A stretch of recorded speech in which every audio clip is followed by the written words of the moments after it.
रांची में खेले जा रहे FIH women's hockey Olympic qualifier के एक बेहद महत्वपूर्ण मैच में जब भारत ने न्यूजीलैंड को 3-1 से रविवार को पराजित किया, उसके बाद उसके भी 3 अंक हो गए, न्यूजीलैंड के भी 3 अंक हैं, जबकि अमेरिका की टीम के 6 अंक हो गए। इस परिस्थिति में जो सबसे बड़ा सवाल ये उठ रहा है कि क्या अब भारत की महिला हॉकी टीम सेमीफाइनल के लिए क्वालिफाई कर पाएगी?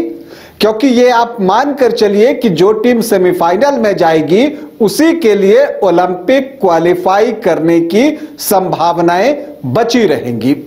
तो क्या है संभावना भारत के ओलंपिक क्वालिफाई करने की महिला हॉकी में? आज इस पर चर्चा करूंगा। कितने अंक हैं, सारी चीजें, गोल डिफरेंस, सब पर हमारी बातचीत होगी। नमस्कार, आप देख रहे हैं न्यूज बाय स्कोप और मैं हूं राकेश रंजन। रांची में FIH women's hockey Olympic qualifiers खेला जा रहा है और भारत यहां पूल बी में है और उसकी स्थिति यह है कि उसने अब तक 2 मैच खेले हैं, जिसमें उसे 1 में जीत मिली है और 1 में हार का सामना करना पड़ा है। दरअसल 2 पुल हैं, 8 टीमें हैं, 4-4 टीमें हर पुल में हैं और हर पुल से 2 टीमें सेमीफाइनल के लिए क्वालिफाई करेंगी। लेकिन भारतीय पुल की अगर बात करें हम, तो भारत चूंकि अमेरिका से अपना पहला मैच हार गया था, तो उससे न्यूजीलैंड को पराजित करने के बाद जो 3 अंक मिले हैं, अभी उसके अंक में बस यही 3 अंक दिख भी रहे हैं। दूसरी तरफ न्यूजीलैंड ने अपने पहले मैच में इटली को शिकस्त दी थी और भारत के खिलाफ वो हार गया, तो उसके भी 3 ही अंक है। जबकि अमेरिका ने अपने दोनों मैच जीते हैं, उसने भारत को 1-0 से और फिर इटली को जो है 2-0 से पराजित किया है और उसके 6 अंक हैं। तो इस पुल से अब 2 टीमें कौन हो सकती हैं? तो देखिए, जो अगला मैच खेला जाना है 16 जनवरी को, अगर आप उसे ध्यान से देखें तो उसके बाद ही तय होगा कि वो 2 कौन सी टीम होगी जो सेमीफाइनल के लिए क्वालिफाई करेगी। भारतीय संभावनाओं को तलाशें तो अभी जो उसके पास अंक हैं वो 3 हैं। मैच उसने 2 खेल लिए, उसने 3 गोल किए हैं और उसके खिलाफ 2 गोल हुआ है, मतलब गोल डिफरेंस जो है वो +1 का है। अब अगर हम न्यूजीलैंड की बात करें तो न्यूजीलैंड ने 2 मैच खेले हैं, 1 मैच में उसे जीत मिली है, 1 में उसे हार का सामना करना पड़ा है और तो उसके भी 3 अंक ही हैं, लेकिन उसने अब तक 4 गोल किए हैं, लेकिन उसके खिलाफ 3 गोल हुए हैं, तो उसका गोल डिफरेंस भी भारत के बराबर ही है, +1 का।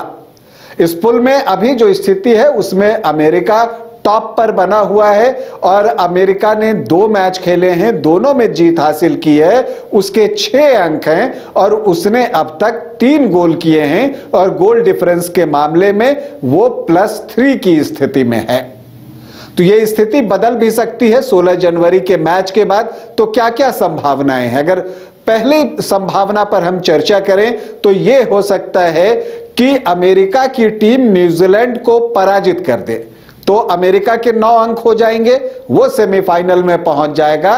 तो वैसे परिस्थिति में अगर भारत इटली के खिलाफ ड्रॉ खेल लेता है या जीत लेता है तो वो सेमीफाइनल के लिए क्वालिफाई करने वाला पुल बी से दूसरी टीम बन जाएगा। लेकिन अगर मान लीजिए कि भारत भी हार जाता है और उधर न्यूजीलैंड भी हार जाता है, तब क्या होगा?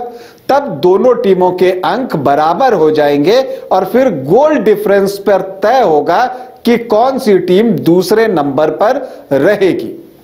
उसमें गोल डिफरेंस पे अभी जो है दोनों बराबर स्थिति में है, न्यूजीलैंड और भारत। लेकिन गोल फॉर की अगर हम बात करें, मतलब किसने ज्यादा गोल किए हैं, तो न्यूजीलैंड की टीम ने अब तक जो है 4 गोल किए हैं, जबकि भारतीय टीम ने 3 गोल ही किए हैं अब तक। तो यहां पर एडवांटेज जो है वो न्यूजीलैंड की टीम को है, लेकिन गोल डिफरेंस बराबर है, ये बात जरूर है।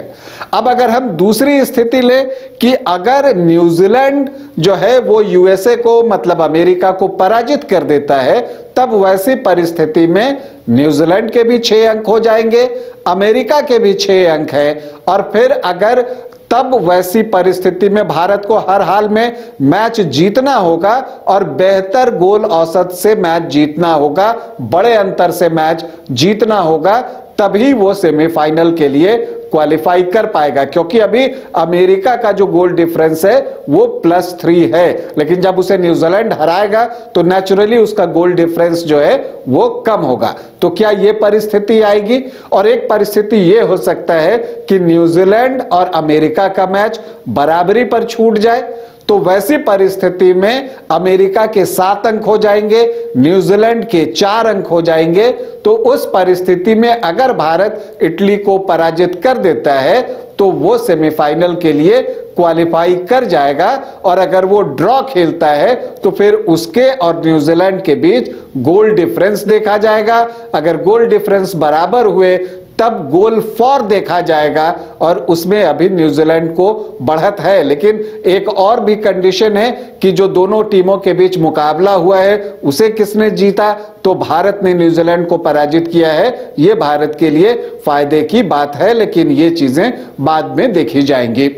तो ये परिस्थिति है, लेकिन मुझे लगता है कि अभी भारतीय महिला हॉकी टीम को इन सारी चीजों से ध्यान हटाकर फोकस सिर्फ 16 जनवरी को इटली के खिलाफ जो मुकाबला है उस पर रखना चाहिए, और उसमें अपना बेस्ट परफॉर्मेंस देना चाहिए और कोशिश करनी चाहिए कि वो जीत हासिल करे, और इसके लिए उसे नेचुरल हॉकी जो उनका नेचुरल गेम है वो खेलें। और अगर ऐसा कर पाने में भारतीय महिला हॉकी टीम सफल होती है तो मुझे विश्वास है कि वो एक बड़े अंतर से जीत हासिल कर लेगी।